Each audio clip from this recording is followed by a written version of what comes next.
Check out all of those coneflower seeds. Look at that. Hey guys, I'm Dave with Growing the Home Garden. Today I'm getting started on sowing some of my coneflower seeds. These are ones that we saved from the front garden this year. They were really successful, they grew really well, and coneflowers are just a great plant all around for attracting pollinators, provide some beauty in the garden. They're a native plant, so it's a really good one to have around. So today I want to get started. I've got this tray right here, this flat. It could hold up to about 50 different seeds. I could have different rows of them if I wanted to, but I'm going to plant them all with these seeds that I saved from our coneflowers this past year. The reason is I want to create a tray of plugs that I can go around the yard into the wilder areas and start to integrate coneflower into the regular natives that are in the area. Right now we don't have any coneflowers out there. We got a lot of goldenrod, a lot of other things out there too, but coneflowers would be great to have out there as well. So that's what I'm going to work on today. I'm going to plant this.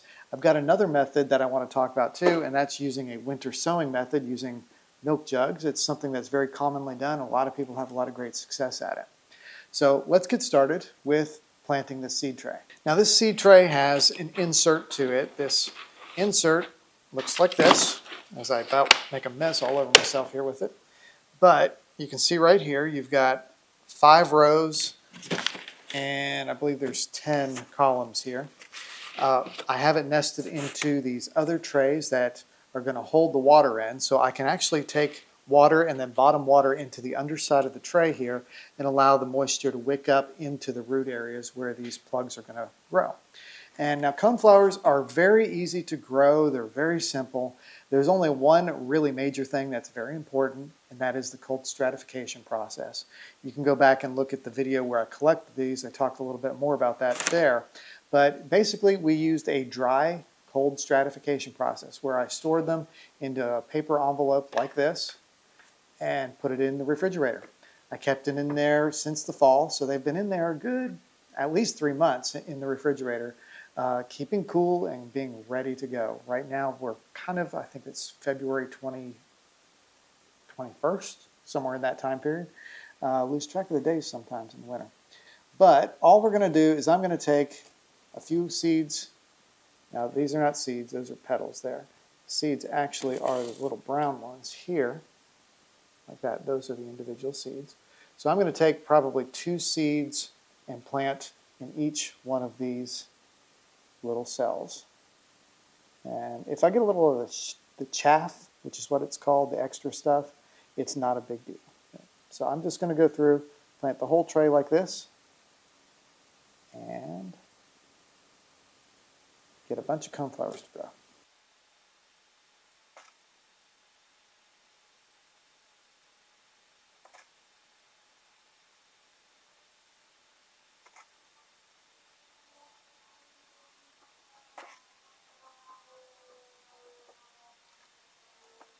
Okay, once I've got the seeds where I want them to, notice I just kind of dropped them on top of everything. And I put extra seeds in there. So I went more than 2 in a lot of them. I just kind of casually put them in here because I've got a lot of seed and that's not a problem. So all I'm going to do is I'm going to tuck all the seed into each one of them, each one of these little cells here. You do need a little bit of coverage over top of your seed. So generally, you want to go about 2 to 3 times the depth of the seed deep into the pot and cover it. The other thing you could do, which I didn't do, is you could have not filled it up as much as I did and then came back and filled it up over top of it with your soil medium that you're planting into. And for this purpose, I am just using a regular seed starting mix. It's kind of a mixture of 2.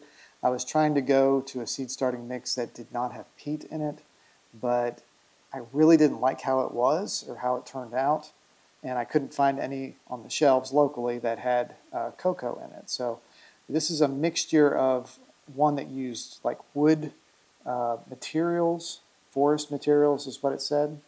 It's a little bit rough. You can tell some of these seeds or these little cells have stuff sticking out of them, a little more than I'd like. But anyway, I've mixed it with a bag of regular seed starting mix that does contain peat, I do try to avoid it if I can. I'd like to go more toward the cocoa core seed starting mixes if I could. But anyway, I'm just going to go through here, and if I get multiple seeds per cell, that is not a bad problem to have at all. We can easily separate them, move them into other containers once they're growing. So I would expect here, I would get somewhere in the neighborhood of 100 to 125 or so seeds, depending upon how thickly I planted this, to grow and germinate. I think these will have a pretty high success rate because they're fresh seed from the last season, and coneflowers grow really, really well. All right, if you don't have a cell flat like this or don't have something available to you, using some of these that are recycled from a previous year's plants that you grew or maybe you purchased at a garden center is perfectly fine. In fact, you might even be able to get more out of it than what I'm getting if you use something like this. These, each one has 9 in it, and you can fit 2, 4, 6, 8 of them here. So if you've got easily 72 little slots here that you could do for your plants. So nothing wrong with doing it that way. Plus, you could even use other containers like carry-out containers that have plastic bottoms and a clear top, black plastic bottom. I've used those before too. But there's a lot of options. As long as it will hold your seeds and you can create some drainage in it, you can use it for a pot. Now obviously these aren't going to grow if we don't water them, so let's give them a little bit of a drink here. And I'm going to water these by kind of aiming the water on the plastic itself that's in between those cell spacings, so I'm not hitting the direct cell areas, which can cause sometimes those seeds to move around a little more. But I'm initially watering from up above, and then from then on here on out, I'll probably water from down below under here. In fact, I'll just go ahead and pour the rest of this pitcher into the cell like that. And once these have all gotten nice and moist, they'll start to wick up the water from down below. I'll just gently make sure that these stay wet. Get all our water on the flat right there. Now, the next thing, after we've got it nice and watered, I'm going to take this humidity dome and put it on top. These fit really nicely. They're made to go with the 1020 flats. You can purchase them if you want to. A lot of times, if you get one of those seed starting kits, it will come with a dome like this. But if you've got a different type of scenario where you've got some sort of plastic lids you can put over top of your containers, or if they're like this, then you can use that. It'll work just fine. What I'll do, I'll put this on heat mats, and then once we've got about 80% germination, I'll go ahead and take the lid off and just let them grow naturally. We'll get some late germination of the other 20% probably, but that's really good enough to start from. Another way you can do this is with winter sowing. And winter sowing is a basic technique where they take a container like a milk jug. It can be a lot of different types of containers. They open it up and they create a mini greenhouse with it. You sow your seeds in there, seal it up, and then you put it outside. So it will get the natural weathering from the wind, the rain, the cold, the heat as it changes, and that will all impact those seeds. And it's usually very good for it. So what we're going to do is prepare this container for doing a little bit of winter sowing. And the first step to doing that is really getting some holes in the bottom of the container. This is called an owl.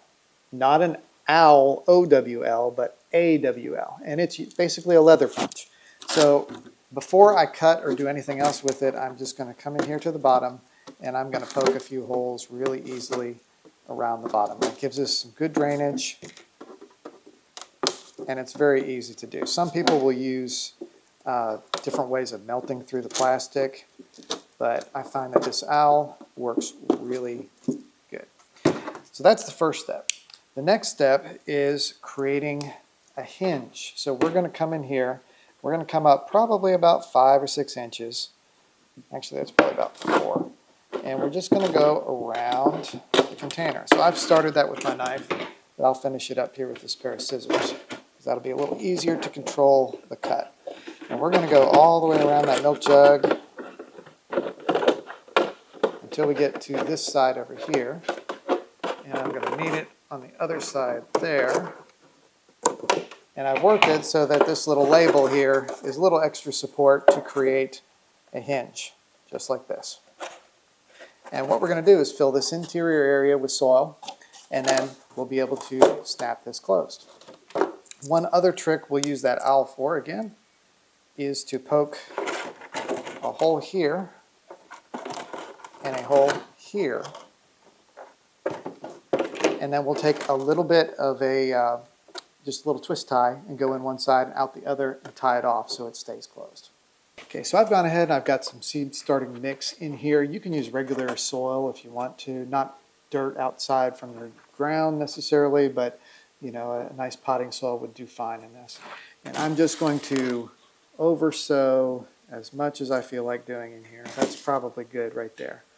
And I'll just kind of work it into that top layer, kind of mix it up a little bit, toss it around, just like this.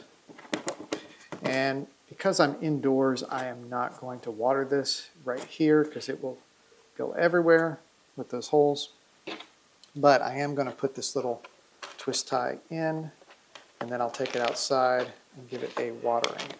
So in about 2 to 3 weeks, you can expect to see some germination starting, maybe a little bit sooner than that if they've been perfectly stratified and all the conditions are just right for it.